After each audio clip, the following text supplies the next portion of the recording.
The S&P's cushion just got even more comfortable. The Nasdaq didn't just survive its bear flip, it flipped the whole board bullish. And Semiconductors, last week's problem child, just posted the biggest bounce of the three. This is Panic Sell Weekly. Good evening, everyone, and welcome back to Panic Sell Weekly. I'm Phil McCandlestick, and folks, this was a green week across the board. All three indices up big, but the real story tonight is what happened underneath the price action. One index quietly got even stronger, another one didn't just bounce, it flipped its entire trend signal in the process. Let's get into it. Let's start with the S&P 500. Up 3.5% this week, closing at 7,757.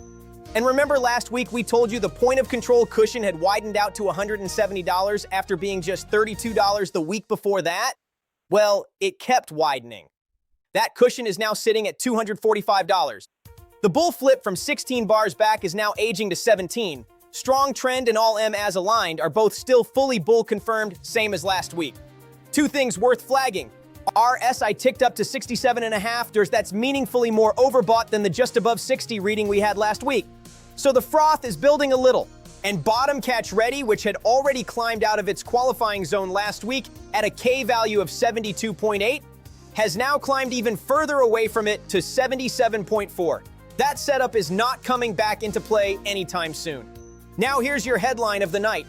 Last week we told you the Nasdaq's bear flip had aged to 1 bar, the point of control gap had widened past $900, and a fresh bottom catch had just fired on the bull side while the bear label was still technically in force.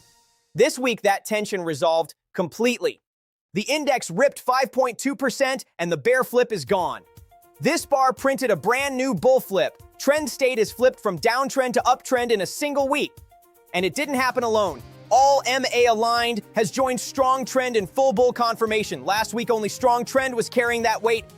Money flow is strong at 0.293. Volumes confirming the chip base is about as clean as this system produces. The one caveat, RSI is sitting right at 61. So this is already a slightly overbought fresh flip, not a fresh flip with room to run unchecked. But make no mistake, this is a full reversal, not a bounce. And Semiconductors, last week's villain, just posted the loudest recovery of the night, up 9.25% after that 4.3% drop.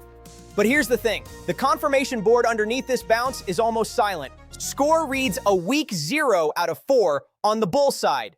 RSI is basically neutral, and our money flow reading is still unavailable. That's a second straight week of missing data on this one. So we're not going to pretend we know something we don't there, same as last week. OBV is still below its moving average. Still the one reading on this chart that hasn't participated, exactly like we flagged last week. FunSim is still sitting below its own average too, so that crack we called out last week hasn't actually healed, even with a 9% green candle sitting on top of it. What is new? A fresh double dragon signal fired directly on this bar, and strong trend, true to form, never budged. Bull last week, bull now. This is a loud price move without much underneath it yet. So here's the week in one breath. The S&P's cushion got even wider, but so did the overbought reading sitting on top of it. The Nasdaq didn't just bounce off its bear flip, it erased it entirely and flipped bullish with real structural backing behind it. And Semiconductors put up the biggest number of the night on a confirmation board that's still mostly quiet, with one real data gap now 2 weeks running. If you want the full breakdown, the exact stop levels, the entry conditions, everything we're watching next, that's all up on the site, panicsellweekly.com, links in the description. Hit subscribe if this was useful, and I will see you next week. Until then, don't panic and don't sell just because the headline told you to.